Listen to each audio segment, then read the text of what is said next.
Magmukaddima na po ako.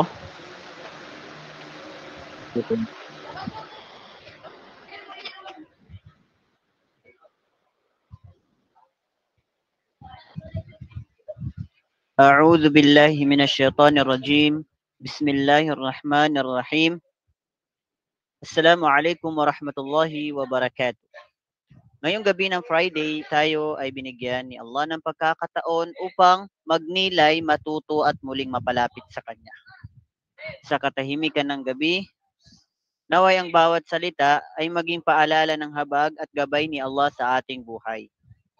At malugod po naming tinatanggap ang lahat ng nanonood at nakikinig dyan sa may Facebook Live at pati na rin po dito sa may Google Meet at especially sa ating tagapagsalita na si Sheikh Sabir Gabriel.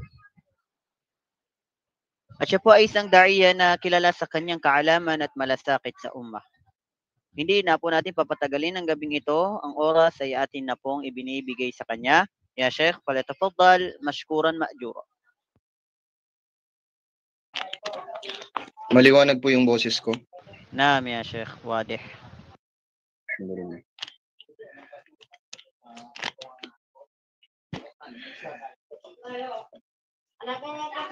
Alhamdulillahi Rabbil Alamin. Wassalatu wassalamu ala nabiyyina Muhammad wa ala alihi wa ashabihi wa man tabi'ahum bi ihsan ila yaumiddin, amma ba'd. Assalamu alaikum warahmatullahi wabarakatuh.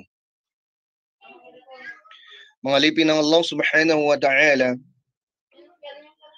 ang papuri ay nararapat lang sa Allah subhanahu wa ta'ala, pagpapala sa kanyang sugo na si Muhammad sallallahu alaihi wasallam. At ating pasalamatan ng Allah subhanahu wa ta'ala mula sa mabiyayang gabi na ito na ipinagkaloob niya sa atin ang Yawmul Jum'ah, na kung saan pinagpapala ng Allah subhanahu wa ta'ala ang araw na ito, pinagdiriwang ng kamusliman linggo-linggo. Mga alipin ng Allah subhanahu wa ta'ala, ang ibada, meron itong mga pamamaraan na kung saan dinaraanan ng mga mananampalataya sa Allah subhanahu wa ta'ala at sumasamba sa Kanya. At meron siyang mga gantimpala na kung saan napapaloob sa Kanya ang mga gantimpala na nanggagaling sa Allah subhanahu wa ta'ala, sino man ang maibigan nito. Ang ibada, mga alipin ng Allah subhanahu wa ta'ala, ay may mga sikreto. Sikreto na walang nakakaalam maliban lang sa mga taong mukhlisun. Mga taong dalisay ang kanilang puso sa pag-iibada o pagsamba sa Allah subhanahu wa ta'ala. At ang ikhlas, mga alipin ng Allah subhanahu wa ta'ala, ay meron itong esensya na kung saan samaray siya ng lahat ng uri ng pag-iibada. At tumutukoy rito mga bagay na napapaloob o mga nanggagaling mula sa Allah subhanahu wa ta'ala at hanggang sa kabilang buhay. Mga alipin ng Allah subhanahu wa ta'ala, sinabi ng Allah subhanahu wa ta'ala sa kanyang banal na aklat, Inna anzalna ilaykal kitaba bilhaqqi fa'budillaha mukhlishan lahuddin. Sa pinakamalapit nitong kahulugan, katotohanan kami ay nagbaba sa iyo, O Muhammad, ng kitab, ang Quran, sa pamamagitan ng katapatan at katotohanan. Fa'budillaha mukhlishan lahuddin. At iyong sambahin ng Allah subhanahu wa ta'ala ng mukhlis, ng dali sa iyong puso at tapat sa Kanya sa iyong relihiyon. Katotohanan, mga yaong taong may mga ikhlas sa kanilang puso, yaong silang mga taong napapanatag sa kanilang mga ibada. Mga alipin ng Allah subhanahu wa ta'ala, nararapat sa isang mananampalataya na ayusin ang kaniyang ikhlas para sa Allah subhanahu wa ta'ala. Nagsabi ang Allah subhanahu wa ta'ala sa banal na aklat, قل أمر ربي بالقسط وأقيموا وجوهكم عند كل مسجد ودعوه مخلصين له الدين كما بدأكم تعودون. Sinabi ng Allah, sabihin mo sa kanila, O Muhammad, ang aking Panginoon ay nag-utos ng katarungan at inyong panatilihin ang inyong mga sarili sa pagsamba sa Kanya sa bawat masjid at manawagan kayo sa Kanya, maging matapat kayo sa Kanya sa relihiyon, katulad ng Kanyang unang pagkalikha sa inyo, kayo ay ibabalik sa pagkabuhay. Mga alipin ng Allah, tinukoy ng mga scholar ang dakilang gawang ito ng pagsamba. Sinabi nila sa pinakamaikling pahayag, ang layunin ng pagsamba ay ang pagsamba sa isa na dapat sambahin ng nag-iisa. Ibig sabihin, ang sambahin natin ng Allah subhanahu wa ta'ala ang iyaong lumikha ng lahat ng sangkatauhan, ng lahat ng bagay at ang nagqadar o nagtadhana ng lahat. Siya dapat ang ating sambahin ng nag-iisa at maging dalisay ang ating mga puso at maging tapat alang-alang sa Allah subhanahu wa ta'ala sa lahat ng ating mga gawain. Lahat ng gawaing mga mabuti ay isa sa alang-alang natin para sa Allah subhanahu wa ta'ala. Mga alipin ng Allah subhanahu wa ta'ala, ang pag-ikhlas sa isang gawain ay isang kondisyon upang sa ganon ay tanggapin ang ating mga gawaing mabubuti. Kasi mga alipin ng Allah subhanahu wa ta'ala, ang ikhlas ay isa itong gawain o isa itong pag-iintensyon sa iyong puso, mula sa iyong puso, alang-alang lamang sa Allah subhanahu wa ta'ala. At ang ikhlas o ang ikhlas para sa Allah subhanahu wa ta'ala, hindi tatanggapin ang iyong lahat ng gawain maliban na lamang na may halong itong pag-ikhlas para sa Allah subhanahu wa ta'ala. Kaya sinabi ng Allah subhanahu wa ta'ala,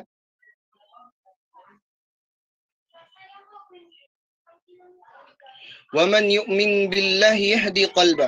Sino man ang manampalataya sa Allah subhanahu wa ta'ala ay magiging panatag o gagabayan ang kaniyang puso. Sino man ang manampalataya sa Allah subhanahu wa ta'ala, mag-ikhlas para sa Allah subhanahu wa ta'ala, ay magiging panatag o gagabayan ng Allah subhanahu wa ta'ala ang kaniyang puso. Kinakailangan sa lahat ng ating ibada o pagsamba o gawain na mabuti ay dapat isaalang-alang natin ng Allah subhanahu wa ta'ala. Dahil sinabi ng Nabi sallallahu alaihi wasallam sa hadith Umar bin al-Khattab, قال رسول الله صلى الله عليه وسلم إنما الأعمال بالنية وإنما لكل امرئ ما نوى فمن كانت هجرته إلى الله ورسوله فهجرته إلى الله ورسوله ومن هاجر إلى دنيا يصيبها أو امرأة يتزوجها أو ينكحها فهجرته إلى ما هاجر إليه.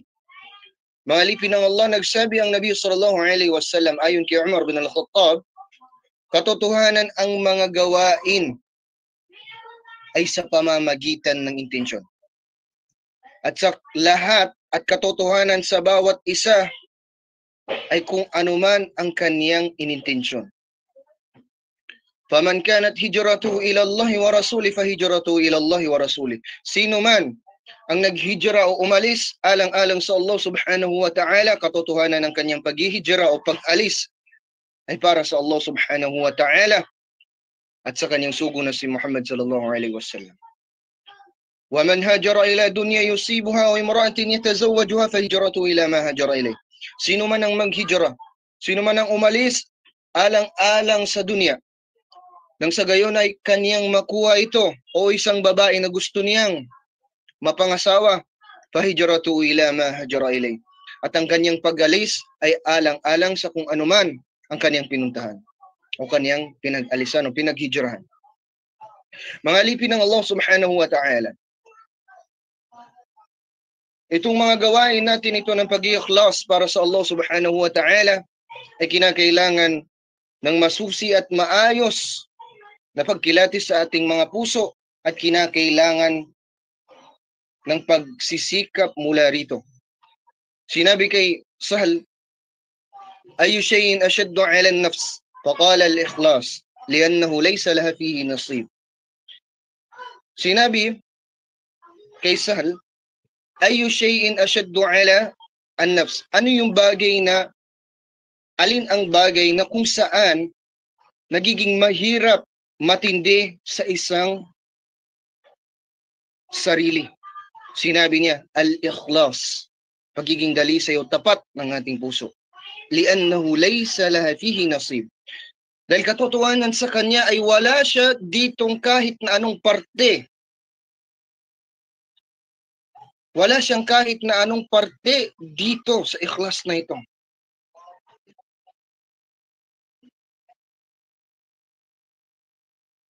O pumalipin ng Allah subhanahu wa ta'ala, ang ikhlas ay gawain ng puso alang-alang sa Allah subhanahu wa ta'ala. Hindi katulad ng ating mga sarili na meron itong mga pagkakataon, may mga kagustuhan, pansarili.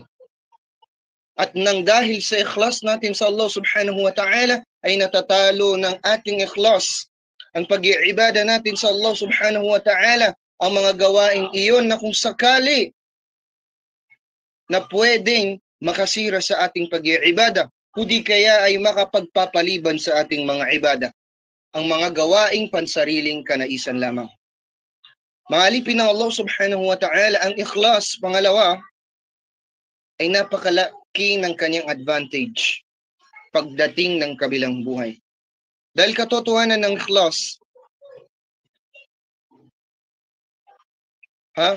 ang katotohanan ng ikhlas ay hindi tatanggapin ang iyong gawaing pag-iibada hanggang sa hindi ka nag-iikhlas para sa Allah subhanahu wa ta'ala.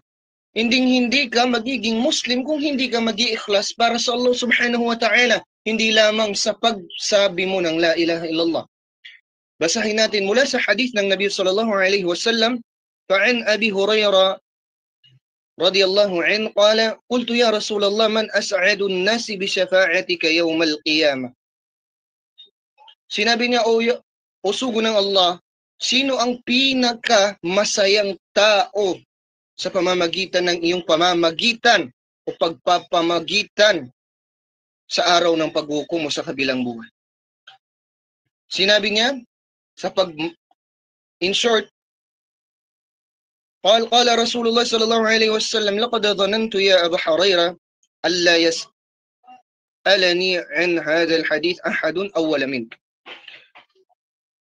Sinabi ng Nabi sallallahu alaihi wasallam, akala ko ay wala na, o Abu Hurairah, ang magtatanong sa akin patungkol sa hadith na ito, na kahit na isa, maliban lang sa iyo na nauna. Ikaw lamang ang pinaka nauna. Lima ra'aytu min hirsik ala al-hadith. Mula sa mga nakita ko mula sa iyo, sa kagustuhan mo o sa pagsisikap mo sa mga hadith. Sinabi niya, ang Nabi sallallahu alaihi wasallam, as'adu an-nasi bi syafa'ati yawm al-qiyamah man qala la ilaha illallah khalisan min qalbi aw nafsi. Ang pinaka masayang tao sa pamamagitan ng aking pagpapamagitan sa kanila sa yawmul qiyamah, na kung saan mamamagitan ng ating Nabi sallallahu alaihi wasallam sa yawmul qiyamah upang sa ganun ay malayo tayo, mapaalis tayo mula sa pagsubok at kaparusahan mula sa Allah subhanahu wa ta'ala. Sinabi niya, sino man ang magsabi ng la ilaha illallah khalisan min qalbi aw nafsi. Sino man ang magsabi ng la ilaha illallah, walang ibang dapat na Diyos maliban sa Allah subhanahu wa ta'ala, ng dalisay at tapat ang kaniyang puso, mula sa kaniyang puso o di kaya sa kaniyang sarili. At ang ibig sabihin nito, mga alipin ng Allah, sa pagpapaliwanag ng ating mga ulama, al-ikhlasu fil iman bi tarki syirk. Ito yung pag-iikhlas natin sa ating pananampalataya sa pamamagitan ng pag-alis natin o pag-iwan natin ng pagtatambal sa Allah subhanahu wa ta'ala. Pag-iikhlas natin sa Allah subhanahu wa ta'ala, ang pag-iibada natin sa Kanya ng nag-iisa lamang. Wa fi ta'ati bi tarki riya. At sa pagsunod naman ay sa pag-alis o pag-iwan natin ng pagiging pakitang tao. Dahil katotohanan, mga alipin ng Allah subhanahu wa ta'ala, ang ating puso ay dito napapaloob at iba't ibang bagay na kung saan magiging dahilan ng pagkabali-baliktad nito. Marahil ngayon, malakas ang iyong iman sa Allah subhanahu wa ta'ala, ngunit pwedeng itong masamahan ng pagiging pakitang tao nang hindi natin ito namamalayan. Kaya nararapat sa isang mananampalatayang ikhlas, ng tapat na ikhlas sa Allah subhanahu wa ta'ala, nang sa gayon ay hindi tayo mahulog sa mga gantong pangyari o sitwasyon na napapaloob ang pagiging pakitang tao lamang. Katulad na lamang ng nagsasala ka, una pa lamang nagsala ka ay para sa Allah subhanahu wa ta'ala, ngunit dumating ang isang tao na napakalaki ang katungkulan o kaya'y napakalapit mula sa iyo, na kung sakaling nagbibigay sa iyo ng kasiyahan sa tuwing nakikita mo siya, ay ginawa mong mas mabuti ay yung pagsasala dahil lamang dito sa taong ito. At dahil dito ay nahulog ka sa pagpapakitang tao. Ngunit, dahil sa pagiging tapat mo mula sa Allah subhanahu wa ta'ala, pagiging dalisay ng iyong puso para sa Allah subhanahu wa ta'ala, hindi mo ito maiisip, o kung sakali man na dumating sa iyo ito, ang waswas ng syaitan, ay iyong lalabanan ito hanggang sa ito ay mawala sa iyong puso sa oras ng iyong pagsasala, sa oras ng iyong pag-iibada. Opo, mga alipin ng Allah. Pangatlo, mga alipin ng Allah, la yaqbalu Allahu amalan fihi syirk. Hindi tatanggapin ng Allah subhanahu wa ta'ala ang isang amal o isang gawain na meron itong shirk. Merong pagtatambal sa Allah subhanahu wa ta'ala, maliit man o malaki. Malaki na pagtatambal. Kung ito man ay maliit, ay masisira niya kung ano man yung ibada, kung sakali na ito ay mahaluan hanggang sa huli. Opo. At ang pinakamalaking pagsishirk ay magdudulot nang sa gayon na ikaw ay makalabas mula sa din, mula sa Islam. Na nararapat sa isang mananampalataya na kailangan ayusin niyang ikhlas. Bakit?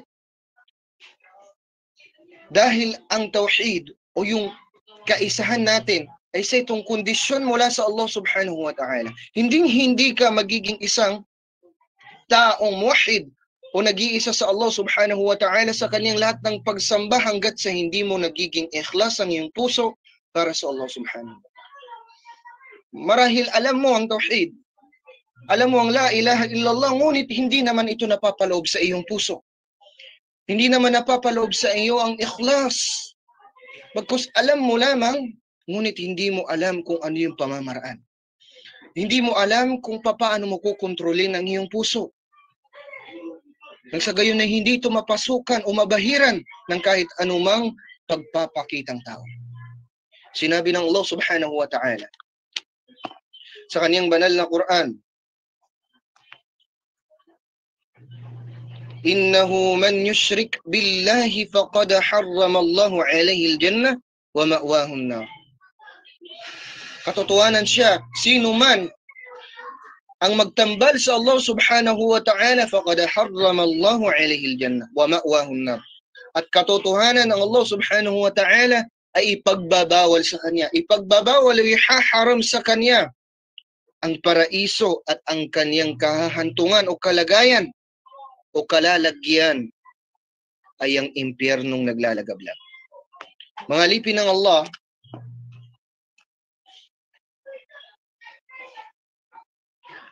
nararapat sa isang mananampalataya na ayusin niya ang kaniyang pag-iikhlas, ang kaniyang puso at kilatisin niya kung anuman ang kaniyang iniikhlas para sa Allah subhanahu wa ta'ala.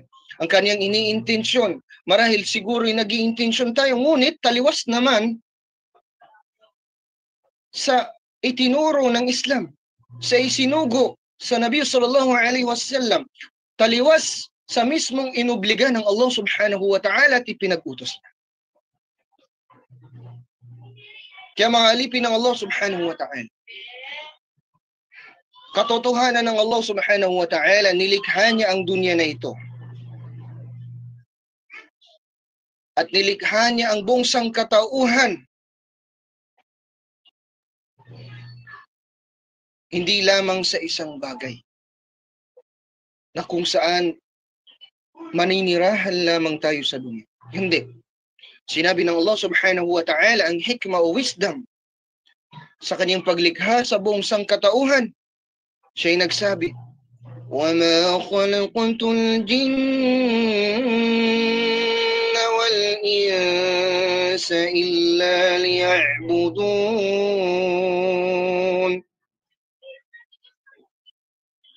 Sinabi ng Allah subhanahu wa ta'ala, at hindi ko nilikha ang mga jin o engkanto at ang mga tao maliban na lamang sila ay sumamba sa akin. At itong ibada na ito ay mayroon ito. May mga ginawa ritong mga kawaid o pamamaraan nang sa gayon ay tanggapin ang ating pag-iibada sa Allah subhanahu wa ta'ala. Hindi yung ibada tayo ng ibada, ngunit hindi naman natin alam ang pamamaraan nito. Sala ka ng sala ng 5 beses, ngunit hindi mo na pala alam, ay nahuhulog ka sa mga pinagbabawal at nakakasira sa iyong pag-iibada. Hindi mo na pala alam na nasira na yung ibada mo dahil hindi mo ito kinilatis. Hindi mo inalam mismo ang pamamaraan ng pagsamba sa Allah subhanahu wa ta'ala. Unang-una, ang Allah subhanahu wa ta'ala ay titingin o yung pagtingin ng Allah subhanahu wa ta'ala sa kanyang mga alipin. Ayon kay Abu Hurairah, siya'y nagsabi ang Nabi sallallahu alaihi wasallam, ang sugo ng Allah subhanahu wa ta'ala, Inna Allah la yanzuru ila suwarikum wa amwalikum, walakin yanzuru ila qulubikum wa a'malikum. Katotohanan ng Allah, hindi siya tumitingin sa kung anuman ang iyong anyo at iyong mga kayamanan, sa inyong mga kayamanan, at ngunit siya'y tumitingin sa inyong mga puso at inyong mga kawayan. Sinabi ni Imam An-Nawawi, Innal a'mala adh-dhahira la yuhsalu biha at-taqwa, wa innama tahsulu bima yaqa'u fil qalbi min 'azamati Allah ta'ala wa khashyatihi wa muraqabatihi. Sinabi ni Imam An-Nawawi, katotohanan ng mga gawaing zahira o yung nakikita nating mga gawain ay hindi siya makakamit o magagawa sa pamamagitan niya. Hindi mo makakamit ang katakutan mula o pagkatakot mula sa Allah subhanahu wa ta'ala o nakikita o binabase ang iyong pagkatakot sa pamamagitan ng iyong gawa. Wa innama tuhsalu bima yaqa'u fil qalbi min 'azamati Allah ta'ala wa khashyatihi wa muraqabatihi.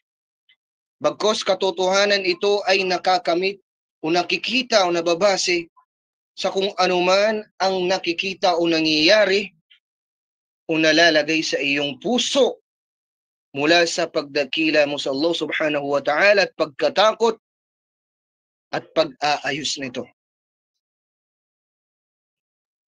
Dahil katotohanan maribat meron sa atin na gawa ng ibadah sa Allah subhanahu wa ta'ala, ngunit hindi naman ito ikhlas para sa Allah. Marahil nagsadaka siya, ngunit hindi para sa Allah. Nagsadaka siya, upang sa gayon, siya ay kilalanin ng tao at purihin. Siya ay gumawa ng mga ibadah nang sa gayon ay siya kilalanin na mabuting tao. Maayos na tao. Hindi alang-alang sa Allah subhanahu wa ta'ala at ng timpala. At ito ang isang pinakamalaking kasalanan mula sa Allah subhanahu wa ta'ala. Pangalawa, mga alipin ng Allah. Tahaqquq al-ubudiyah. Yung pagiging tama o yung katapatan ng pagsamba o pagkaalipin. Sinabi ni Ibn al-Qayyim, la yakunu al-'abdu mutahaqqiqan bi iyyaka na'bud illa bi aslayn 'azimain, ahaduhuma mutaba'atu ar-rasul sallallahu alayhi wasallam wa ath-thani al-ikhlas lil-ma'bud, fa hadha tahqiqu iyyaka na'bud. Sinabi ni Ibn al-Qayyim rahimahullah, hindi magiging tapat ang isang alipin sa pamamagitan ng pagsasabi niya ng iyyaka na'bud. Ibig sabihin, yung lagi nating binabasa suratul Fatiha na iyyaka na'bud at sa iyo lang kami sumasamba. Maliban na lamang bi aslaini 'azimain. Itong dalawang root o dalawang ugat o foundation na ito. Ang unang-una ay ang mutaba'ah, yung pagsunod natin sa Nabi sallallahu alaihi wasallam, at pangalawa yung pag-ikhlas. Fahada tahqiqu iyyaka na'bud. At ito ang nagpapatunay o nagpapatapat o nagpapaayos ng pagsasabi natin na sa iyo lang kami sumasamba. O pumangalipin ng Allah subhanahu wa ta'ala. Dahil ang pag-ikhlas at yung mutaba'a o pagsunod sa Nabi sallallahu alaihi wasallam ay sa itong kondisyon ng sa gayon ay maging maayos at tama ang ating pananampalataya at pagsamba natin sa Allah subhanahu wa ta'ala. Mga alipin ng Allah subhanahu wa ta'ala, nararapat sa isang mananampalataya ng ikhlas ay napapaloob sa kanya sa lahat ng kaniyang gawain. Bakit, mga alipin ng Allah? Sa panahon natin ngayon ay umiiral na ang karamihan sa iba't ibang uri ng prinsipyo na nanggagaling sa mga musyrik at mga kuffar. Meron pang mga ibang tao na mga mubtadi' na ginagamit nila ang kanilang logical thinking nila, yung mga logical thinking nila na kung saan nagdudulot ito ng fitna sa maraming tao. Paano ito?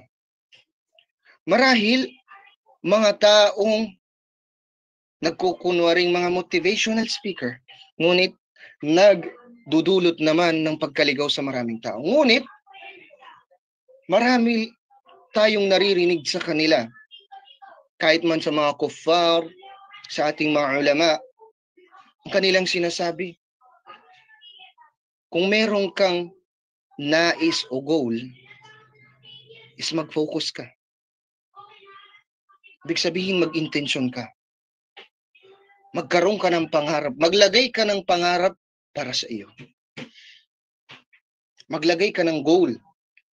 And you have to focus. Kailangan mong mag-focus sa kung anuman na gusto mong makamit. It makes sense din, di ba? Dahil sa Islam, mga alipin ng Allah, itinuturo sa atin yan. Kung ating mamarapatin ang hadith ng Nabi sallallahu alaihi wasallam, innamal a'malu binniyah. Katotohanan ng mga gawain natin ay napapaloob base sa ating niya. Faman kanat hijratuhu ila Allah wa rasulih, fa hijratuhu ila Allah wa rasulih. Sino man ang mag-intensyon o umalis alang-alang sa Allah subhanahu wa ta'ala, sugo ng Allah, ang kanyang hijra ay makukuha niya. Ang kanyang hijrah ay alang-alang sa Allah subhanahu wa ta'ala at sugo niya. Ibig sabihin, ang gantimpala at kanyang makakamit ay para sa Allah subhanahu wa ta'ala o para sa kabilang buhay. وَمَنْ كَانَتْ هِجْرَتُهُ إِلَى دُنْيَا يُصِيبُهَا أَوْ امْرَأَةٍ يَتَزَوَّجُهَا فَهِجْرَتُهُ إِلَى مَا هَاجَرَ إِلَيْهِ. Sino man ang maghijra, ibig sabihin mag-intensyon, aalis, alang-alang sa dunya, sa kung ano man ang napapaloob sa dunya, mga kayamanan nito, o kahit ano pang tatamasain natin mula sa mga magagandang bagay na nagmumula rito. O isang babaeng gusto niyang pakasalan, fahijratuhu ila ma hajara ilay. At ang kanyang pag-alis o yung pagkuha niya, yung intensyon niya na gusto niya makamit, ay kung ano man ang kung anong kanyang inintensyon. That is why karamihan sa mga taong successful, kahit pa sa mga kuffar o kaya sa mga taong mananampalataya sa Allah subhanahu wa ta'ala, ay nakakamit nila ang katagumpayan. Dahil sa kanilang pag-iintensyon na malakas, sa kagustuhan nila na maguha o makamit ang gantimpala na ito o biyaya o goal na gusto nilang makamit, hindi nila binitawan ang intensyon o goal o dream na gusto nilang makuha. Kasi mga alipin ng Allah subhanahu wa ta'ala, sa Arabic, ang puso natin ay tinawagan ng qalb. Dahil ang qalb o puso ay yataqallab, bumabali-baliktad. Minsan, darating ang araw sa iyo o gabi, umaga, gigising ka na sobrang motivated ka. Sobrang lakas mo, grabe yung intention mo para sa araw na iyon. Sige, gagalingan ko sa trabaho ko, gagalingan ko sa business ko, gagalingan ko sa school, gagalingin ko sa pag-iibada para sa Allah subhanahu wa ta'ala, magsasadaka ko.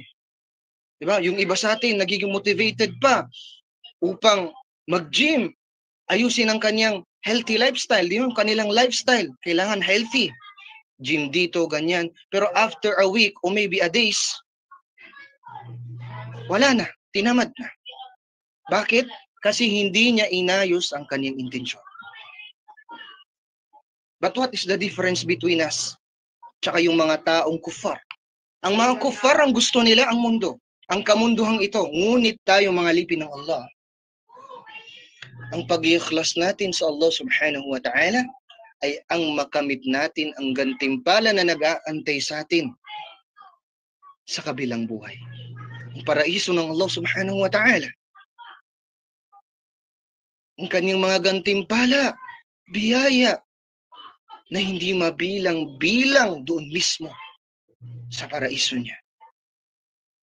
At sino man ang mag-intensyon alang-alang sa Allah subhanahu wa ta'ala, para lamang sa Allah subhanahu wa ta'ala, wallahi, walang imposible na hindi ibigay sa iyo ng Allah subhanahu wa ta'ala.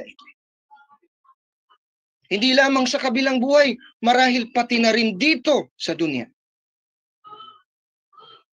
Why not? Maybe some of us na nag-iintensyon, nangangarap, di ba? Nangangarap na yumaman, magkapera. Ngunit hindi niya alam kung papaano. Just tawakkul, di ba? Nananalig na lamang siya sa Allah subhanahu wa ta'ala, ngunit hindi niya alam. Nananalig siya. Ngunit ang taong nag-iikhlas, na lagi niyang inaayos, hindi lamang nagtatawakkul, lagi nag-iikhlas siya sa lahat ng kanyang pag-iibada, ang lahat ng kanyang gawain, wallahi, hindi. Imposible na hindi ibigay siya ng Allah. Paano? Paano yung pamamaraan na yun? Gusto kong yumaman, hindi para maging mayaman lamang, maging maginhawang buhay. Bakit? Nag-ikhlas ka para sa Allah. Paano? Gusto kong yumaman nang sa gayon ako'y makapagsadaka. Gusto kong yumaman nang sa gayon ako'y makapagsaka. Gusto kong yumaman hindi dahil gusto kong habulin ng dunya, nang sa gayon ako ay makapag-hajj. Makapag-ibada, maibigay ko ang kumpleto, ang lahat, ang sapat na pag-iibada alang-alang sa Allah subhanahu wa ta'ala. Wallahi, walang imposible na hindi ibigay sa iyo ng Allah subhanahu wa ta'ala dahil sa niya o intensyon na pag-iikhlas mo para sa Kanya. Naam. mismong hadith ng Nabi sallallahu alaihi wasallam na sobrang linaw at napaka-masyhur, napaka-famous hadith. Innamal a'malu binniyat, kahit sino, karamihan, kabisado ito. Faman kanat hijratuhu, di ba? Sino man ang umalis alang-alang sa dunya, makukuha niya. O kung nag-hijra, o di kaya nag-intention ka alang-alang sa Allah, makukuha mo ang gantimpala mula sa Allah. At panghuli, mga alipin ng Allah,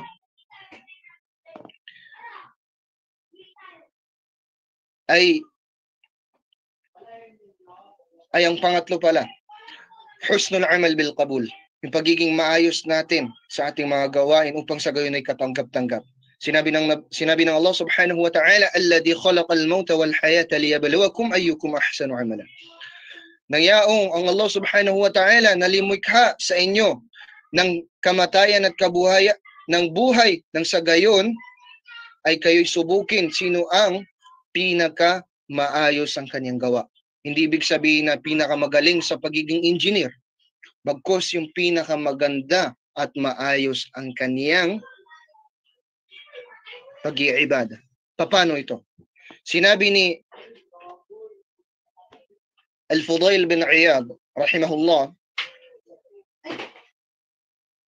ang mabuting gawa ay ang pinakamatapat at tama. Siya ay nagsabi, O Abu Ali, anong pinakatapat at tama? Sinabi niya, kung ang gawa ay tapat, ngunit hindi tama. Okay? Kung ang gawa ay tapat, ngunit hindi tama, ito ay hindi tatanggapin. At kung ito ay tama, ngunit hindi tapat, ito ay hindi tatanggapin. Hanggang sa ito ay parehong tapat at tama, ang tapat ay kung ano ang para sa Diyos at ang tapat ay kung ano ang naayon sa sunnah. Ang ikhlas at ang mutaba'ah.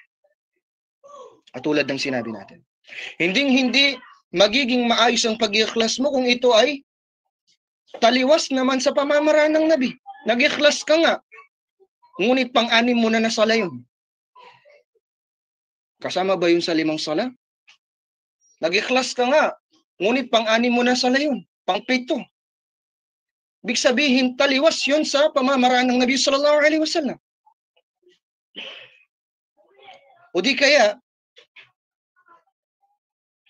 ginawa mo nga yung pamamaraan ng Nabi sallallahu alaihi wasallam, pero ginawa mo lang. Hindi mo alam anong ginagawa mo.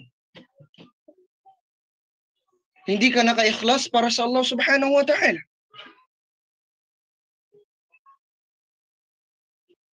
Ginawa mo lang kasi wala lang. Sunnah.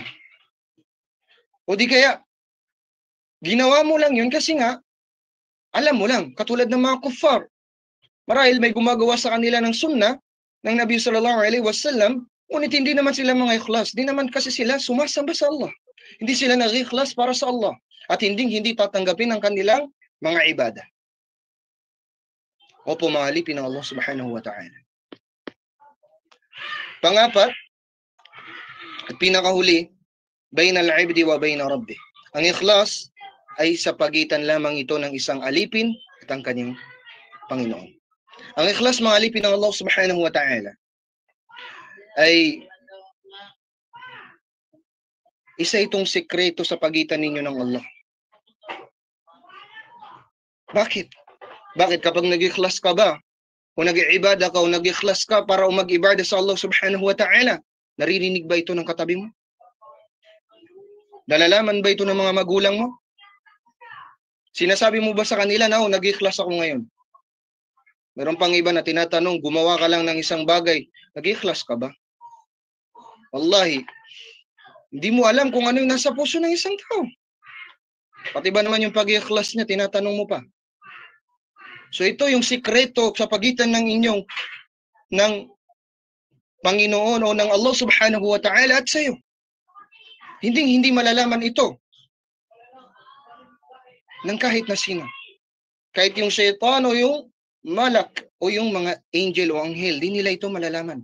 Dahil ito ay sa pagitan nyo lamang ng Allah subhanahu wa ta'ala. Opo, mga alipin na Allah.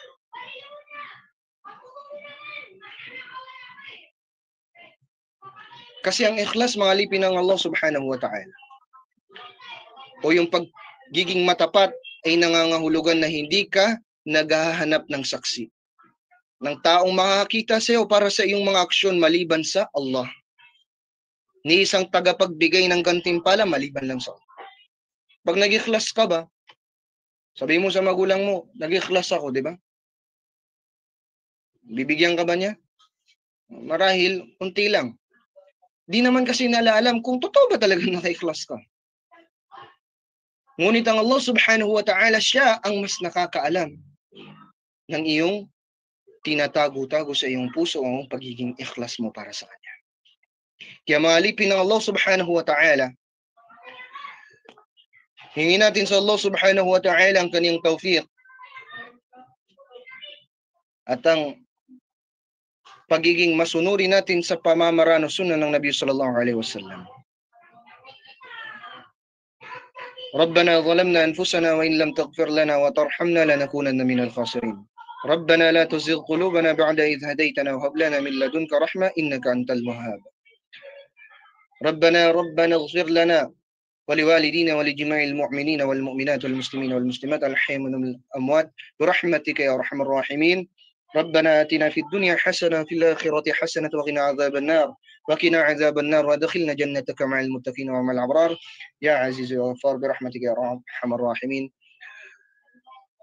وآخر دعوانا أن الحمد لله رب العالمين.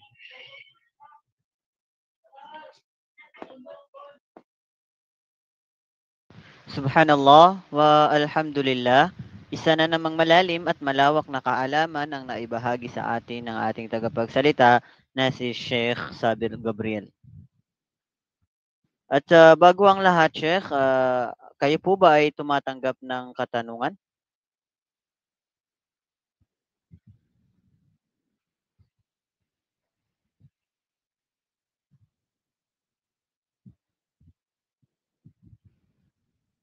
Nakamute po ata kayo, Sheikh?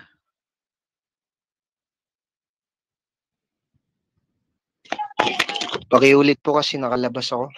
Aywa, Sheikh. Tinatanong ko po kung kayo po ba ay tumatanggap ng ilang mga katanungan mula sa ating mga tagapakinig? Wala pong problema. Inshallah kung kaya nating sagutin. So, okay. Ngayon po ay binubuksan po namin ang Q&A session. Sa nais magtanong po sa may Facebook Live, ay pakiiwan na lang po sa may comment section. At dito naman po sa may Google Meet, ay pakilagay na lang po sa may chat box. At sa mga kalalakihan ay maaari po kayong magtaas ng inyong mga virtual hand upang direktang magtanong kay Sheikh Sabil Gabriel. So kami po ay maghihintay sa inyong mga katanungan.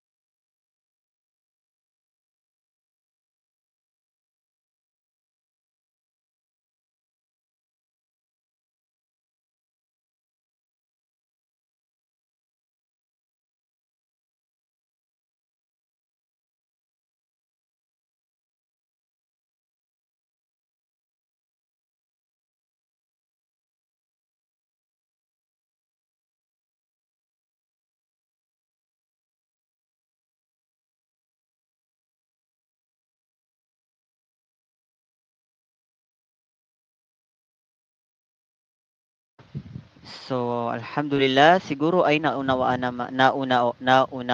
naman ang salaysay ni Sheikh Sabil Gabriel. So, hanggang dito na lang tayo mga kapatid sa pananampalatayang Islam. Jazakallah sa may ano po. Nagsalam lang po siya, Sheikh. Waalaikumsalam warahmatullahi wabarakatuh, ya Aisha. Sige po, pwede ba i-ano ko na lang, sabihin na ano na yung type ko na putol. Paki-comment na Pwede lang pa po po ba upang magtanong? paki-comment na lang po inshallah kami po ay maghihintay.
So, babasahin ko po ya, Sheikhana.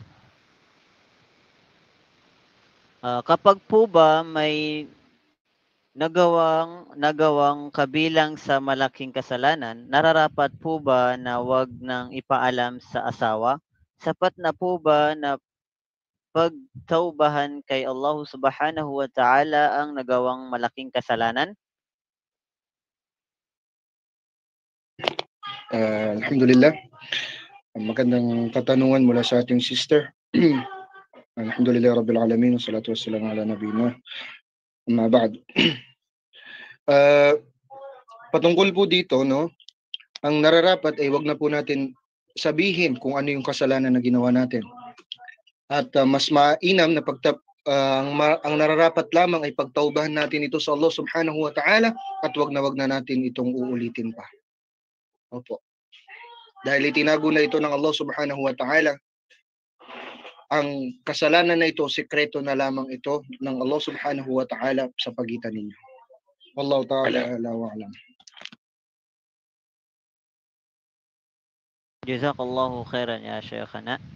At pangalawang katanungan mula sa ating kababayan ulit.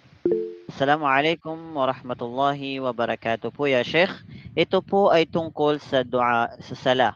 Pwede po bang ibang language ang gamitin habang nakasujud? Jazakallahu khairan. Waalaikumsalam warahmatullah. Patungkol sa pagdudua sa mga hindi nagsasalita ng Arabic, ay pwede po nang magsalita ng ibang lengguwahe sa pagdudua natin. Pero ayon sa ating mga ulama, ang mas mainam na wag na po natin bigkasin sa ating mga dila o kaya sa bunganga. Like parang iniisip na lamang natin. Wag na po natin bigkasin pamamagitan ng dila o bunganga natin. Pero kung may mga kabisado tayong mga dua na Arabic, mainam na ito ay bigkasin sa pamamagitan ng dila o bunganga. Wallahu ta'ala a'la wa alam. Jazakallahu khairan ya Sheikhana al-Fadil. Meron pa po bang hahabol? Parang si sister may tatanong ata siya. Sige po, mag-type na po kayo. Kasi nakita ko nagtaas kayo ng kamay. Hintayin lang natin, Sheikh, yung pangatlong katanungan.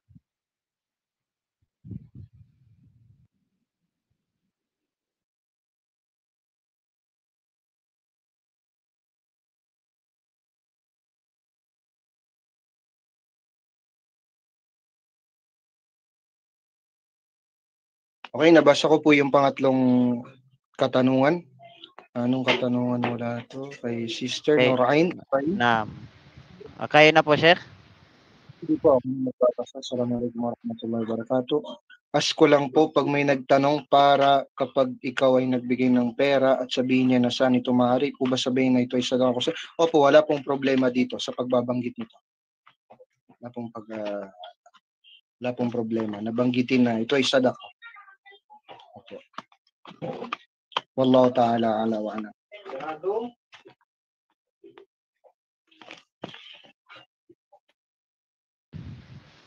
So, pangapat, Sheikh, katanungan mula kay Aisha Fuerte. Assalamualaikum warahmatullahi wabarakatuh.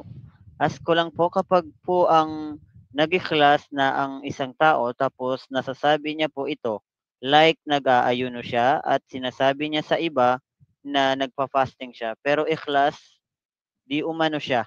Nakakasira po ba yun sa kanyang pagka-ikhlas?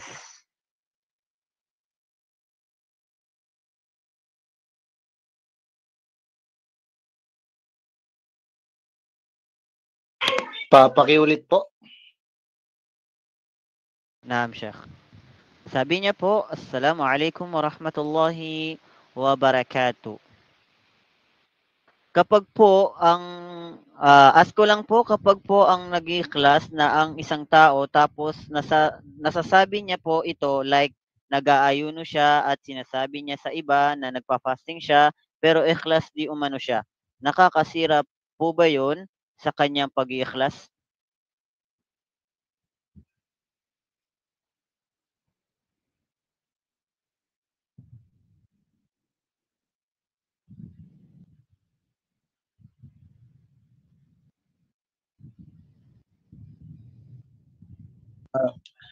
Patungkol po dito sa mas'ala, no? Hindi ko po muna siya masasagot sa ngayon, pero kung meron pong oras na kung sakaling may mag-message is itatanong ko na lang po sa ating mga guro at sabihin ko na rin po yung kasagutan kapag may nag-message po. No? Paki-message na lang po ako kung sakasakali nang sa ganun ay masabi ko po yung kasagutan nang maitanong ko na rin po sa ating mga guro. Aywa, Sheikh. Panglimang katanungan, Sheikh, okay lang po ba kahit lumagpas na tayo ng ano? Sige po, inshallah. So, galing ulit sa ating mga sister. Assalamualaikum warahmatullahi wabarakatuh po, Ustad. Ano po payo nyo sa isang Muslim na gumagamit ng alcohol na sobrang bango? Ito po ba ay haram or okay lang po pati daw ni na naglalagay sa damit? Jazakallahu khairan. Hada fakat ya Sheikh.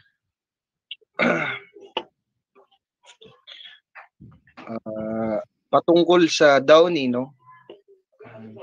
Sa totoo, hindi ko po masyadong masasagot yan ngayon, no? Kasi masyadong mahirap po. Pero kung sakali, masasagot ko po yan kapag natanong na natin sa mga guru natin, inshallah. Inshallah sa patungkol dito. Hindi po ako masyadong magsasabi patungkol dito. Inshallah, na lang po ako kung sakasakali and then magre-reply po ako ng sa gayon ay masagot ko na rin po yung katanungan. Inshallah. Pero pang tanong. Naam, Sheikh.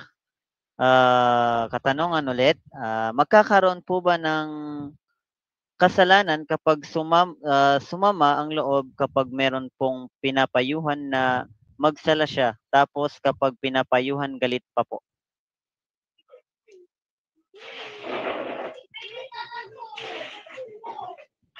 Ano po yung katanungan patungkol ito? Ikaw po ba yung nagagalit o siya yung nagagalit po kapag meron pong pinapayuhan na magsala?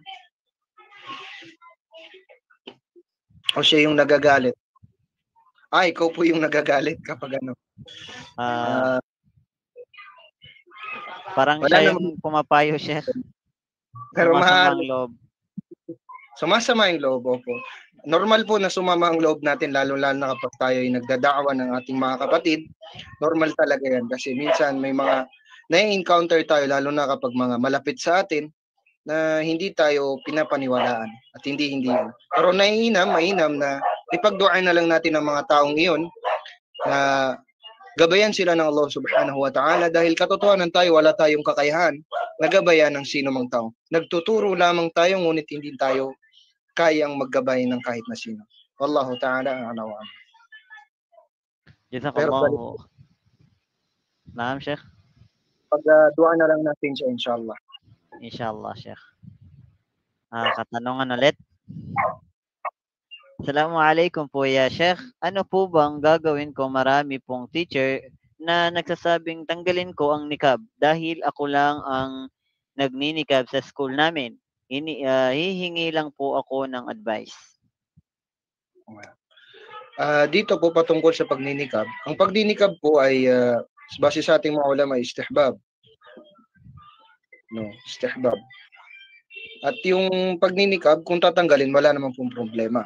Pero kung ikaw po ay nakasanayan mo na rin po ito at pinapatanggal nila sa iyo dahil siguro kasama na ito sa mga rules, regulations sa school na kailangan makita yung itsura. Kung ikaw ay naspipilitan like wala ka na pong kakayahan na hindi mo na kaya talagang laban o kaya napipilitan ka sa isang bagay at hindi mo naman ito kagustuhan lamang ng mga tao dahil lalong-lalo na sa Pilipinas tayo, majority sila, tayo ay minority lamang, ay wala pong problema na magtanggal. Opo. Dahil mudtar ka dito, na napipilitan ka lamang. So dito, hindi po dito. Allahu ta'ala ala wa alam. Jazakallahu khairan ya Sheikhana.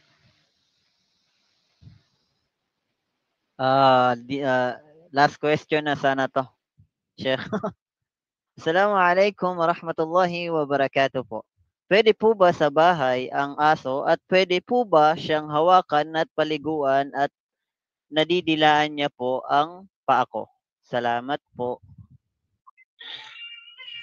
Waalaikumsalam warahmatullahi wabarakatuh. Hindi po nararapat na meron tayong aso sa bahay, no, kasi hindi tayo papasukan ng malaika. Opo. Tsaka yung paghawak ay mayroong mga ibang ulama na nagsabi ng balat o yung balahibo ng aso ay hindi najis. Ang najis ay ang kanyang dila at meron namang nagsabi ay najis ito. Ang dila, kung ikaw ay nadidilaan ng aso sa parteng iyon, kailangan ay linisin mo ito ng 7 beses at ang una nito ay ang turab o yung buhangin. Opo, sumunod ay tubig. Kailangan pong linisin yung parte na yon. Allah Ta'ala alam. Jazakallahu khairan ya Shaykhana al-Fadil sa inyong magandang kaalaman na ibahagi sa amin. Maraming salamat po sa inyo. So, jazakallahu khairan ulit ya Shaykhana sa iyong pagdalo ulit sa ating Pioneer Legacy at maraming salamat din po sa nakibahagi ngayong gabi.